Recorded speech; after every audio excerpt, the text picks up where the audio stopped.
Hello, this is the FAQ series that we've started. This is the second episode of the property management section that we're looking over. So this first few videos, as said in the first video, is going to be about looking specifically at frequently asked questions for block managers. And I'm going to do my best to keep this video a little bit shorter than the last one, because my aim is about trying to make this very much bite-sized pieces of information that people can use quite quickly and gain that insight quite quickly and not have to listen to an hour podcast or something to get information. So without further ado, first question that's come up, and this has actually come up a couple of times. So we've got a question here, which is one that's widespread in the industry. And is it a legal requirement to test the fire alarm system every week? Now, this is a great question. In actual fact, if we look at the wider picture, I would argue that it is a legal requirement. In short, it's not. It comes from a piece of guidance, and guidance isn't law. However, when we look at that in the wider scope of things, let's say the building was built to a building regulation standard, it's a modern-ish building. It's likely that it had a fire strategy. It may not have, but at least fire safety was considered through the process of building that. Through that strategy process, a grade A system, potentially if it's, has been installed. It was designed, installed, and commissioned to that British standard. Therefore, it should be maintained to that standard. And we cannot really pick and choose what bits of it that we're trying to comply with if we're saying that, well, actually we're going to use this bit, but we're going to do the 6 monthly test, but we're not going to do the weekly test, or we're going to do the test monthly instead.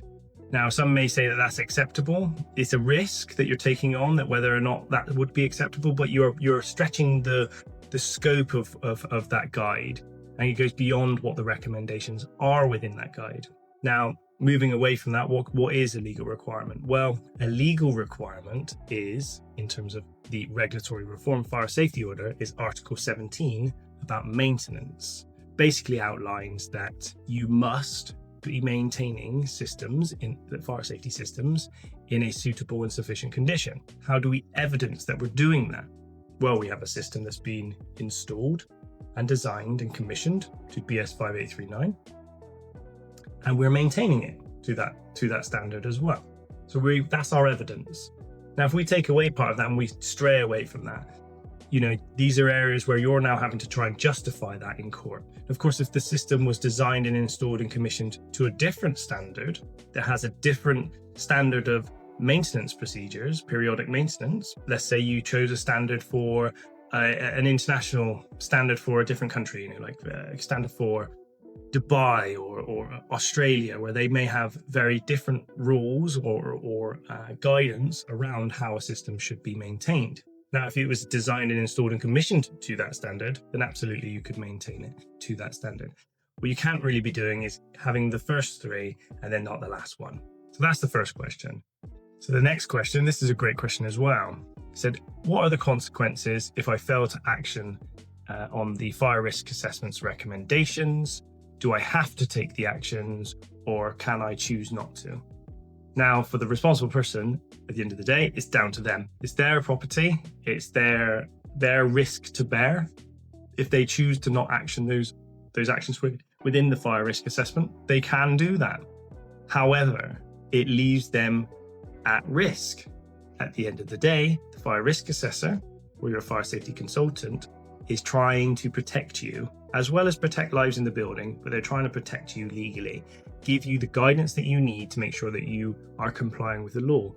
Now, could it be achieved in another way? Absolutely. If you don't like an action within a fire risk assessment, if you say it doesn't, that you've got reasons that you would like to challenge it, absolutely, you can challenge that. They may be able to provide you with an alternative solution. What they've done is they've chosen an option that they believe is best suited to you and the environment that you're in. It doesn't necessarily mean it's the only way that things could be resolved. Take an inner room scenario example, where you have an inner room. They may recommend that based on the environment that you add a detection on the outside of the room. However, you've decided we don't want to add detection. Is there anything else we can do? Because we don't want to put that detection. You go back to them, they may say, oh, actually, okay, if you don't want to add the detection, these are some other options for you. You've got a snug partition wall. We can bring the wall down a little bit so there's a gap at the top to allow airflow above, to allow smoke to pass over the top so people are aware if there's a fire in the outer room. That would be acceptable as well. Some assessors will outline all of the options that you can do. Now, within a rooms that might be easier to achieve because there is only really 3 ways to action it. But for other areas of fire safety, there may be several different ways, and it would be unreasonable to expect a fire risk assessor to list out absolutely every different way that you can resolve that issue. Hopefully they've communicated to you in advance, and that you've got that process has happened prior to the assessment, where you say, well, this is what we found. There's a couple of options about what you can do in this situation. What works for you? And it's that rapport and that conversation process that needs to happen really between fire risk assessors and the responsible person. But failing that, those recommendations are there to support you to be compliant. They're not the only way that things can be done. Things can be done another way. The key bit is achieving that compliance and making sure that you have a compliant property. And for the final question, we have one that's a hot topic in the industry quite often, and that is, how often should a fire risk assessment be reviewed? This is a great question because there will be many views around this. Best practice is that you should be looking to try and do them annually. This is the advice that most fire and rescue services will provide. Benchmark standards out there will generally say about reviewing annually. However, this could be stretched to a longer time, and in higher risk environments, it could be reduced. And it's very much dependent on the fire risk assessor and the risk assessment. I tend to take the view that if the risk is tolerable or trivial, then that date can probably be extended depending on the environment.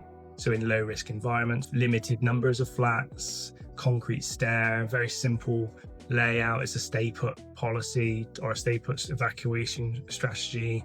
And they've got, all the bells and whistles are ticked and you're just going there finding very trivial actions. Well, in those environments, you could absolutely say that 12 months is probably not necessary.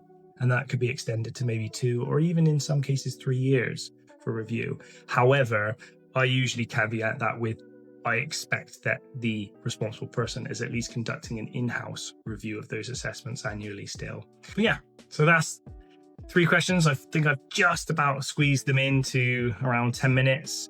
If you're finding this information useful, we are sharing this across all of the platforms that we're on. Feel free to give us a like, follow on LinkedIn and the other platforms. Thank you.